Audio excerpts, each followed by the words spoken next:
2025년 6월 1일 부활 제7주일 성 베드로 광장. 루카가 전한 거룩한 복음의 끝입니다. 24장 46절에서 53절까지. 그때에 예수님께서 제자들에게 이르셨다. 성경에 기록된 대로 그리스도는 고난을 겪고 사흘 만에 죽은 이들 가운데에서 다시 살아나야 한다. 그리고 예루살렘에서부터 시작하여 죄의 용서를 위한 회개가 그의 이름으로 모든 민족들에게 선포되어야 한다. 너희는 이 일의 증인이다. 그리고 보라, 내 아버지께서 약속하신 분을 내가 너희에게 보내주겠다. 그러니 너희는 높은 데에서 오는 힘을 입을 때까지 예루살렘에 머물러 있어라. 예수님께서는 그들을 베타니아 근처까지 데리고 나가신 다음 손을 드시어 그들에게 강복하셨다. 이렇게 강복하시며 그들을 떠나 하늘로 올라가셨다. 그들은 예수님께 경배하고 나서 크게 기뻐하며 예루살렘으로 돌아갔다. 그리고 줄곧 성전에서 하느님을 찬미하며 지냈다. 방금 우리가 들은 복음은 최후의 만찬에서 우리를 위해 기도하시는 예수님의 모습을 보여줍니다. 요한복음 17장 20절 참조. 사람이 되신 하느님의 말씀은 이제 당신의 지상생활 마지막에 이르러 당신의 형제들 곧 우리를 생각하시며 축복을 내리시고 성령의 힘으로 아버지께 간청하시고 그분의 영광을 기리십니다. 그래서 우리도 경이로움과 신뢰로 가득 차 예수님의 기도 안으로 들어가 그분의 사랑과 똑같은 사랑으로 인류 전체와 관련된 위대한 계획에 참여하게 됩니다. 그리스도께서는 우리 모두가 하나가 되게 해주시길 청하십니다. 이는 우리가 바랄 수 있는 가장 큰 선입니다.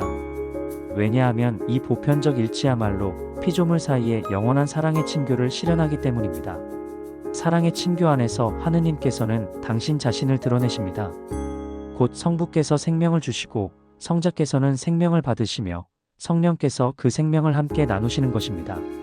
주님께서는 우리가 일치하되 이름 없는 무리처럼 뒤섞여 무분별한 덩어리가 되기를 원하지 않으십니다. 주님께서 바라시는 것은 우리가 참으로 하나가 되는 것입니다. 그들이 모두 하나가 되게 해주십시오. 아버지께서 제 안에 계시고 제가 아버지 안에 있듯이 그들도 우리 안에 있게 해주십시오.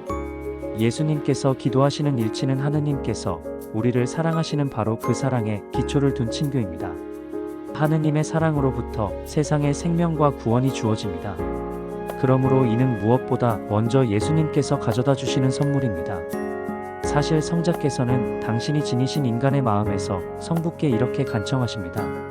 저는 그들 안에 있고 아버지께서는 제 안에 계십니다. 이는 그들이 완전히 하나가 되게 하려는 것입니다. 그리고 아버지께서 저를 보내시고 또 저를 사랑하셨듯이 그들도 사랑하셨다는 것을 세상이 알게 하려는 것입니다. 이 말씀에 경탄하며 귀 기울여 봅시다. 예수님께서는 하느님께서 당신 자신을 사랑하시듯이 우리를 사랑하신다는 것을 보여주고 계십니다. 아버지께서는 당신의 외아드님을 사랑하시는 것 못지않게 우리를 사랑하십니다. 다시 말해 하느님께서는 당신 아드님을 무한히 사랑하십니다. 하느님께서 우리를 덜 사랑하시는 것이 아닙니다. 다만 성자를 제일 먼저 사랑하실 뿐입니다. 그리스도께서도 아버지께 말씀드리며 이를 직접 증언하십니다. 세상 창조 이전부터 아버지께서 저를 사랑하셨습니다. 바로 그렇습니다. 하느님께서는 항상 당신의 자비로 모든 이들을 당신께로 이끌길 원하십니다. 그리고 그리스도 안에서 우리를 위해 선사하신 그분의 생명은 우리를 하나가 되게 하고 우리를 하나로 묶어줍니다. 가정 어린이들, 조부모들, 노인들의 희년을 지내는 오늘 이 복음 말씀을 듣는 우리는 기쁨으로 가득 찹니다. 사랑하는 여러분, 우리는 우리가 원하기도 전에 그 생명을 받았습니다. 프란치스코 교황님이 가르치신 것처럼 모든 사람은 누군가의 자녀이지만 아무도 태어나기를 택한 것은 아닙니다. 하지만 하느님께서는 우리를 위해 태어나길 택하셨습니다. 하느님께서 선택하신 겁니다. 그뿐만이 아닙니다. 우리는 태어나자마자 살기 위해 다른 사람이 필요했습니다. 우리는 혼자 힘으로 해내지 못했을 겁니다. 우리의 육신과 영혼을 돌보며 우리를 구한 것은 다른 누군가입니다. 그러므로 우리 모두는 관계 덕분에, 다시 말해 서로를 배려하며 인성을 자유롭게 만들고 자유로운 유대 덕분에 살아갑니다. 이 인성이 때때로 배신당하는 것도 사실입니다. 예를 들면 자유를 요청할 때마다 그 자유는 생명을 주기 위해서가 아니라 생명을 거두기 위해서, 돕기 위해서가 아니라 위해를 가하기 위해서입니다. 하지만 우리를 반대하고 생명을 앗아가는 악에 직면해서도 예수님께서는 계속해서 우리를 위해 아버지께 기도하시고 그분의 기도는 우리 상처의 진통제와 같이 작용하며 모든 이에게 용서와 화해의 선포가 됩니다.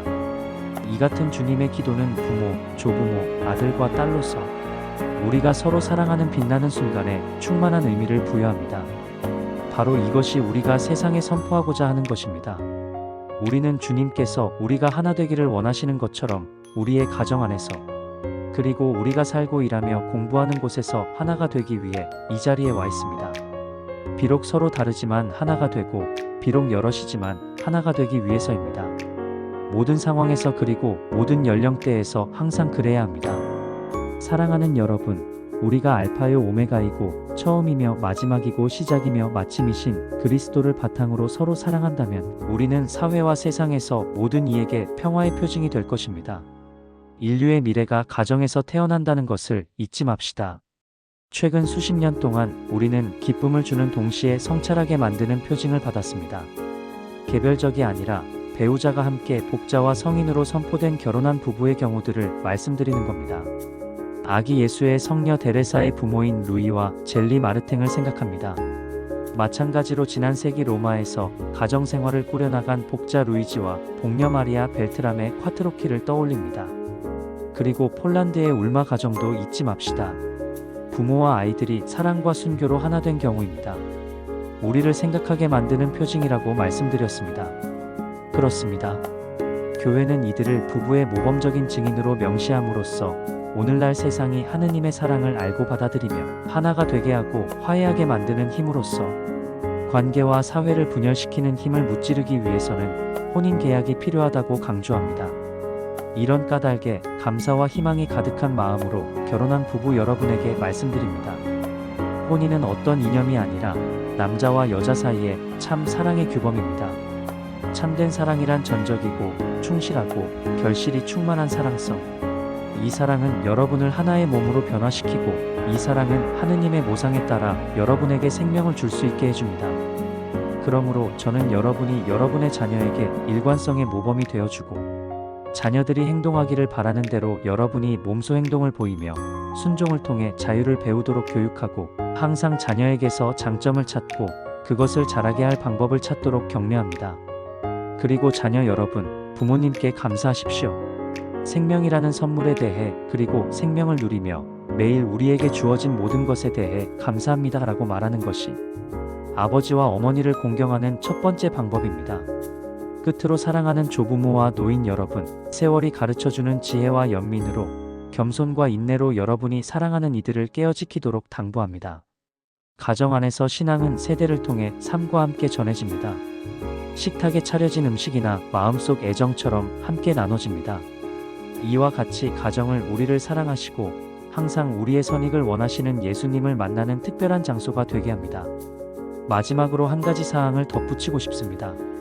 하느님의 아드님의 기도가 여정을 따라 우리에게 희망을 부어주고 언젠가 우리 모두 하나가 되리라는 것을 일깨워줍니다.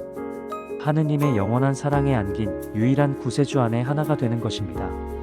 우리뿐만 아니라 우리보다 앞서 주님의 영원한 파스카의 비단에 든 아버지와 어머니, 할아버지와 할머니, 형제들과 자매들, 자녀들도 이 축제의 순간에 우리와 함께 이곳에 있음을 느낍니다.